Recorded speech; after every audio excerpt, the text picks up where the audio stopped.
Bagaimana hukum seorang perempuan kemudian ingin sholat di masjid? Ingin sholat di masjid. Betul yang tadi ibu sampaikan, yang dituliskan bahwa perempuan itu afdalnya sholatnya di rumah. Tapi harus dilihat kapan hadis itu muncul. Karena ada hadis juga yang menyarankan bahkan memotivasi perempuan sholat ke masjid. Yang tadi disampaikan itu ada riwayat-riwayatnya teman-teman sekalian. Di hadis Ahmad ada, di Abu Daud ada. Itu dari Ummu Salamah radhiyallahu taala anha.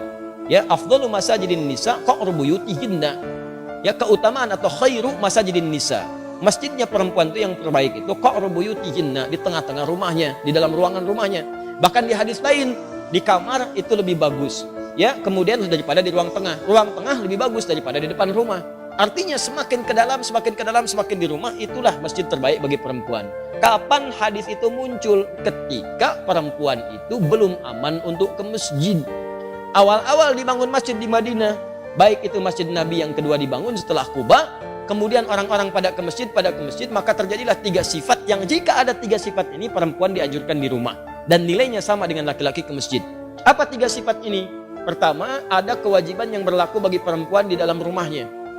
Sehingga prioritasnya di rumah bukan ke masjid. Misal, dia baru punya anak yang diberikan ASI atau anak yang harus dirawat, yang kalau dibawa ke masjid justru bisa memberikan gangguan kepada orang sholat yang lain dan bisa mengurangi rasa khusyuk. Rewelnya, belum disiapkannya, belum dikondisikan. Orang-orang dulu ngajak anak ke masjid itu sebelum berlangsung sholat sudah diperkenalkan dengan masjid. Misal sholat zuhur sekarang misalnya jam 12 kurang 10. Maka Anda jam 11 datang, jam 10 kenalkan masjid, lihatin ini tempat untuk khutbahnya, ini mimbarnya, ini saf-saf sholatnya, ini sholat seperti ini. Lihatin, kalau anak-anak itu wajar, memang anak-anak wajar. Kalau jalan, kalau lari, kalau macam-macam, biarkan dulu aja masuk dia, biarkan masuk. Lari-lari di masjid lewat sana sini, setelah dia mulai agak nyaman, baru sampaikan, ini rumah Allah. Allah yang sayang pada papa, yang memberikan rezeki, memberikan kau main-mainan, membuat kita nyaman hidup. Allah itu sayang. Rumah Allah beda dengan rumah kita. Masuknya kaki kanan. Ucapkan ini. Kalau kakak ucapkan ini, nanti tobotnya bisa ditambah. Masuk, ucapkan, masukkan kaki kanan, berangkat rapi dia. Begitu sudah mulai agak baik, ajaklah kemudian dalam sholat berjamaah, rapi dia.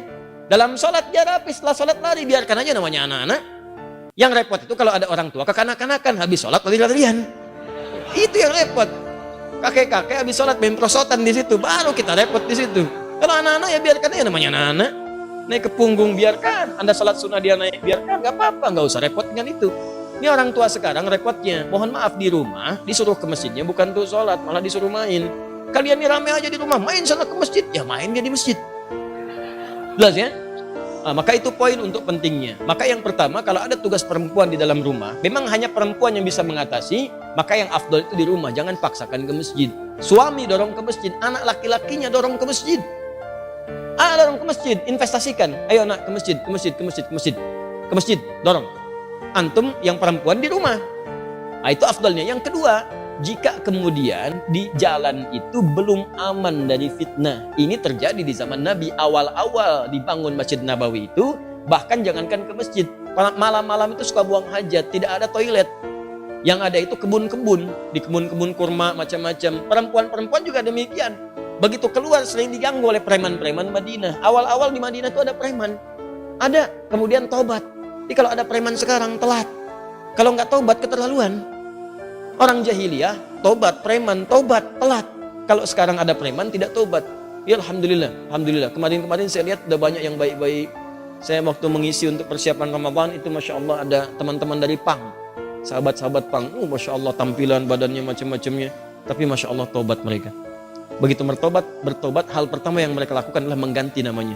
Dari PANG menjadi pengajian. Ya, PANG jadi pengajian. Tobat. Nah itu diganggu perempuan-perempuan itu, sering diusilin. Sampai bahkan turun ayat tentang jilbab. Ya ayuhan nabiyyu qul li azwajika wa banatika wa nisa'il mu'minin yudnina min jalabibihinna. Nabi, katakan pada istrimu, anak-anak perempuanmu dan perempuan-perempuan yang beriman, sampaikan pada mereka, rendahkan jilbab-jilbab mereka. Ya, asa an yu'rafna fala yu'dzain, sehingga mereka bisa dikenali dan tidak diganggu lagi. Turun ayat ini, turun tentang ayat merendahkan jilbab. Setelah itu masyarakat menyebar.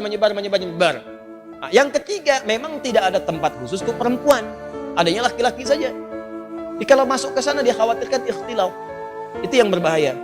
Maka setelah itulah kemudian dalam 3 kondisi ini perempuan diminta oleh Nabi di rumah, lebih baik di rumah, jangan ke masjid. Setelah kemudian tenang, preman-preman mulai tobat, keadaan mulai tenang, dan masjid mulai luas. Maka muncullah hadis-hadis di Al-Bukhari, di Muslim, bagaimana Sayyidah Aisyah mengatakan kalau kami subuh-subuh itu, banyak perempuan-perempuan datang ke masjid, kemudian dengan selimut-selimut mereka tutupi, sehingga nggak kelihatan, karena gelap. Zaman Nabi kan nggak ada lampu seperti ini. Ya, nggak ada lampu seperti ini, kelihatan. Jadi begitu sudah mulai remang-remang, mereka meninggalkan, sudah cepat lari. Salam, balik ke rumah. Salam, balik ke rumah. Itu tandanya sudah ada saf yang rapi, aman di jalannya, kemudian di rumahnya pun tidak ada tugas yang menuntut perempuan ada di rumah. Maka kalau kondisinya aman seperti itu, terbebas dari 3 hal yang demikian, maka hukum ke masjid itu utamanya sama dengan laki-laki diutamakan. Apalagi kalau suami yang ngajak, bagus itu. Mama ayo ke masjid, safnya ada. Seperti di sini di Alexandra, perempuan ada, laki-laki ada. Masjid jalan, subuh berangkat sama-sama. Kalau bisa sekeluarga. Supaya keluarga itu bisa kenal dengan masjid, anak-anaknya dibawa berangkat semua. Oh bu, enak tuh pulang-pulang. Masya Allah, selesai jalan lagi, jalan sehat semuanya. Ya, jalannya bagus, keluarganya juga kumpul, sama-sama menuju akhirat yang baik. Demikianlah apa yang dimaksudkan tadi. Hadisnya ada, keterangannya jelas. Jadi tempatkanlah hadis sesuai dengan makna dan konteksnya.